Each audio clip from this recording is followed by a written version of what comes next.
before we do the Tottenham side of things, we should do the man side of things, really, and focus on Postecoglou. I was talking to a Celtic fan last night, Adam, who said in his 2 years at the club, he has never put a word wrong, which is some doing in the Glasgow fishbowl. So, I mean, he is a I've always found with him, he just gets it wherever he is.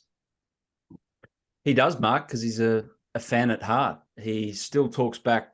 His football hero is his dad, as weird as that sounds, because he's the man that introduced him to football and used to take him along every Sunday afternoon to watch his favourite club, which had a strong Greek heritage, and Ange and his family, obviously emanating from Greece and migrating to Australia in the big migration of the 60s and 70s, South Melbourne. And that's where Ange fell in love with the game. And ever since, all he's wanted to do is impress his father with how he played football. And then when he retired at the age of 27, how he coached football. And that still resonates with him today, because he gets what the people who are paying their money to go and watch his football sides, he gets what they are thinking, he gets what they want, and he gets what they crave. So I'm not surprised in 2 years he's somehow managed to impress everyone in Glasgow, well, half of Glasgow at least. And he leaves with that reputation. Well, he's probably impressed the other half of Glasgow by leaving. I think they'll be quite happy about that. And even though his dad is no longer alive, his dad is still the driving force behind Ange Postecoglou. Yeah, you're a product of your environment and all of that, and we can go into child psychology and all of that. But yeah, it's it's important, Adam, isn't it? I mean, he is. I mean, look, I don't know him, but he's a working class family man who recognizes what his parents sacrificed to give him the life that he has had.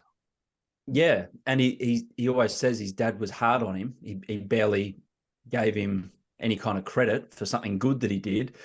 Famously, after winning the 2015 Asian Cup, he went and showed his winner's medal to his dad, and he said, "Dad, what do you think of that?" And he goes, "Well, yeah, I'm proud of you, son, but really you should have wrapped it up before it got to extra time, because if you made this up here and made this up." So there was that kind of weird standoffish father-son relationship, but it was connected with a deep love of football, and that's where their deep love and affection for each other really linked them. So I don't think that'll ever leave Ange. And look, he's got tunnel vision about how he wants football to be played and how he wants it to be impressed upon the people that are paying to watch that said team, and how he wants to impress fans, and how he wants his players to act on the pitch. And all of it is set in stone. So he's bringing that. He's not going to change too much from Celtic to Tottenham. Obviously, a few more eyeballs on him and expectation in a different way, but I can't see the man changing too much. Are the fan base mixed over this appointment, Charlie? And I wonder whether it comes down to age. I think, if you are a middle-aged man like myself, you see lots of you're full of admiration for him. I wonder if you're a TikTok, I don't mean this disparagingly, but if you're a TikTok generation and impressed by big names, then you may have more doubts. I think there's been a shift over the last week or so. I think initially some fans felt a bit underwhelmed and a sense of Ange who, as they, and I can't speak for everyone, this is more sort of the social media fans who have access to all that there is on the internet about Ange Postecoglou. And I think as they watch some of his interviews, as they see some of his team talks, they warm to him, because I think you struggle not to, because he is a really, really impressive orator, as Adam mentioned there. And so I think broadly fans are a bit more supportive of it. Of course, some are skeptical and ask those questions. How is it that a guy at 57 is only getting his first job at a big European league now? I'm sure we'll get into that later. But I think a lot of people are open-minded to it as well, because especially, you think of the context that the previous two of the previous three managers have been Jose Mourinho and Antonio Conte, and people will have different views on why it didn't work out for those two at Spurs. But the bottom line is it didn't. They went for the big lie, the big name, possibly vanity appointment, showing that we're a big club. We can get in the great Mourinho, the great Conte. That didn't work. So I think some fans are a bit more open-minded to trying someone like Postecoglou. Pochettino remains the benchmark, and his profile wasn't massive when he came in. Obviously, he sort of engendered a great spirit, and I think Postecoglou will do something similar. And a lot of fans are excited about that. He's kind of used to the Ange and the skepticism, though, isn't he, Adam? I mean, he said after the Scottish Cup final, which he won with Celtic last weekend, I was a joke when I was appointed, but the supporters put their arm around me. Yeah, and that manifested itself a couple of ways. Firstly, the fact that he was a joke. Well, I was sitting here, it was 2 years ago, pretty much to the day. I'm sitting here flicking through social media, just laughing my head off at some of the reaction to, who is this bloke? What does he know? An Australian in his 50s? What is going on? I knew what they were getting. Not many people did. In Japan, they knew what they were getting. I'm not really au fait with Japanese unless they hit the translate button on Twitter, but I'm sure they were thinking the same thing as well. So here we are again in a lesser way, because there's more known in the United Kingdom, because Celtic, although it's north of the border there in Scotland, there is a bit known about Scottish football, certainly more about Scottish football than there is about Japanese and Australian football in England. But his masterstroke in the first week or so in taking over and getting on the pitch at Celtic was putting out a 3-4 minute video of him on the training pitch, basically taking a session and telling the players what he wanted. Now, this was staged. It wasn't staged because he was actually doing it for a coaching purpose, but it was no accident that he had a microphone on, and it was no accident that it made it out into the public domain, because it was basically, here, if you want to know what I'm about, this is what I'm about. And all the messages were like, soothing. We never stopped, weren't they? Yeah, it was like Enya being played in the ears of all these Celtic fans trying to meditate down from hitting the roof about this Australian 50-something-year-old taking over, and it worked. Well, it's so striking, the similarities with the job he took over at Celtic. At that point, they just lost the league to Rangers. They were playing unattractive football. There was boardroom upheaval. A massive rebuild of the squad was needed. You could say all of those things really about the job he's taking on at Tottenham. And it's so interesting talking to people who've played under Postecoglou or worked alongside him or covered him, the sort of certainty they have that if given time, and that is a big if, he will be a success. And they say it was exactly the same at Celtic. It's been, and what's so interesting about the Postecoglou story is that every step of the way he's been doubted. He's always had to overcome doubters. He's rarely been the first choice when he's been appointed.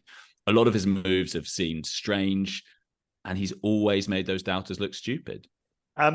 Is this Tottenham squad then built for him, or what, or not? Well, do you know what's interesting there is that his view is that it's more about your attitude and your mentality. Your ability to play Ange ball is more about your attitude and your mentality. Are you brave enough to make mistakes? Do you have the nerve to keep wanting the ball in tight areas? And when you've got fans, 60,000 fans saying, F sake, hoof it, not listening to them, and actually having the courage of your convictions to do the things you're told. So I think he'll come in and look at the squad and very quickly work out, okay, who's courageous enough, who's willing to learn, who wants to play my kind of football. He says it's more about that than it is ability. So it's really interesting looking at the squad. I think one issue that any manager who likes to play four at the back, which Postecoglou does, he likes to play a 4-3-3, has with this Spurs squad, is that it's been built to play a 3-4-3 over the last couple of years. There are a lot of wing backs in there. There are a lot of people who prefer to play in a back, centre backs that prefer to play in a back three than a back two. So that is an issue. There's going to have to be a huge overhaul this summer and, in January and then next summer. And that's another reason why I think he has to have time, because it's not going to be seamless. And how involved is he in that overhaul, Charlie? Bearing in mind, they have had a sporting director of football in the past. They don't have one at the moment. He's been very fruitful and very canny in the transfer market when you look at the Celtic squad now compared to when he came in. So how are Tottenham going to address who has responsibility for what? Yeah, that's another really interesting question, because he did have a degree of autonomy at Celtic that he's just not going to have at Spurs, assuming they do eventually appoint a director of football, which they will, that's very much the plan. As you mentioned, they don't have one at the moment because Paratici's gone. So the extent to which that's a collaborative process, I imagine it will be. I mean, he's had a lot of success buying players from Japan, a market that obviously he knows very well from his time with Yokohama. So he did that with Celtic. I think he'll want to do that again. I mean, one of his big things is, both as Australian manager, one of his key messages was to the players, get rid of this inferiority complex about Aussies and football. Likewise, when he was in Japan, same thing, would tell them there are a lot of unhelpful stereotypes about Japanese and East Asian footballers. Forget all that. And so I think he will be trying to tap into those markets that he has a greater knowledge of than others. So he will definitely have some say, but it's not going to be like at Celtic or at his previous clubs. And that's another really interesting dynamic. How will he cope with not being the kind of master of all he surveys, working into a director of football? These are all the kind of dynamics that we'll see unfolding and will be really interesting. It was a very knowing nod, Adam. It was a very knowing nod on the inferiority complex. Oh yeah. Yeah, he loves that. Oh, some of his speeches, and I talked to some of the people who were with him on the Socceroos staff, the Australian national team, and they still smile at some of the, even they at 11 o'clock in the morning for a pre-lunch meeting on tactics for the game that night, they would end that.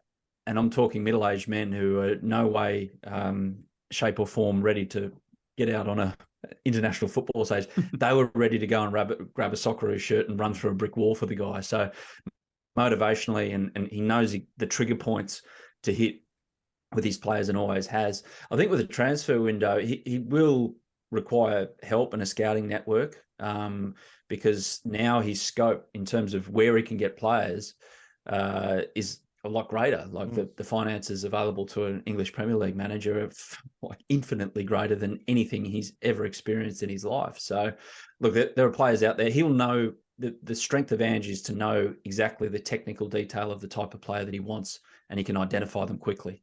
So they won't be surprised.